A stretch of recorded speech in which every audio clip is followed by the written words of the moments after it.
I have no idea if Silovs would be claimed on waivers or not, but I'm not sure what the bigger risk would be. Number one, losing him on waivers, or number two, committing to keeping him on your NHL roster and, playing him meaningful games in the NHL, because we've seen goalies in the AHL perform very well. Sure. The NHL is a different league, and I know there is some thinking out there that Arturs Silovs, look, he's still pretty young. He could use another season in the AHL. But the Canucks might just have a decision to make, because there's a long-term decision to make here as well. The Canucks already have Lankinen signed long-term. Mm-hmm. They have 1 year left on Demko, who's come out and said, I want an extension this summer with the Canucks. But if they give him the extension, where does that leave Silovs in the organization? Yeah. You got Lankinen signed long-term, Demko signed long-term. Now, some people will joke, don't worry, Demko will get hurt and Silovs will be up there in no time. But that's not how Silovs is going to look at it. So I'm going to throw this out to the listeners. Is there a case to be made that the Canucks either have to trade Demko or have to trade Silovs this offseason? Could you go into next season with Demko, a pending UFA, so there's no extension, but you still keep him, and try to get Silovs down to Abbey? Text into the Dunbar Lumber text line at 650-650. Metro Vancouver's trusted choice for contractors and reno warriors for over 50 years.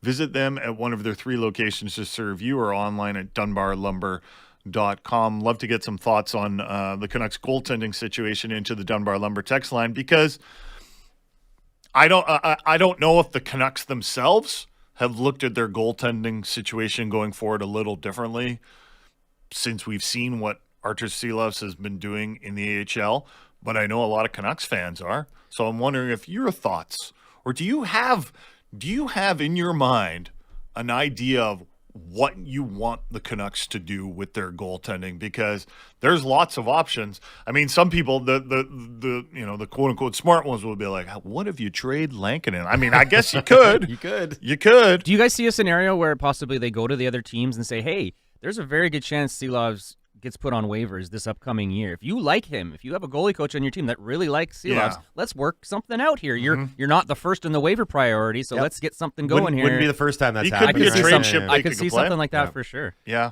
By the way, I know we got a lot more to get into on the program, but his numbers in these playoffs, like they do warrant serious attention. Like, they demand you pay attention to them. He's 10-3. He's got a 1.61 goals against. My favorite goalie stat is goals against. And he's got 941 save And these aren't percentage. against dud teams. These are playoff. Yeah, and 5 shutouts. And let's be honest, the team hasn't given him a ton of offense to work with, especially on Saturday. They gave him 1 goal. That might have been the worst winning goal I've seen. Except for the first goal of the series in overtime, which was also a terrible goal. So we've already got some texts in. No way Silovs clears waivers. Too many teams with weak goaltending will take a chance on a big moment goalie like Silovs. Someone needs to be traded. Here's the thing, though.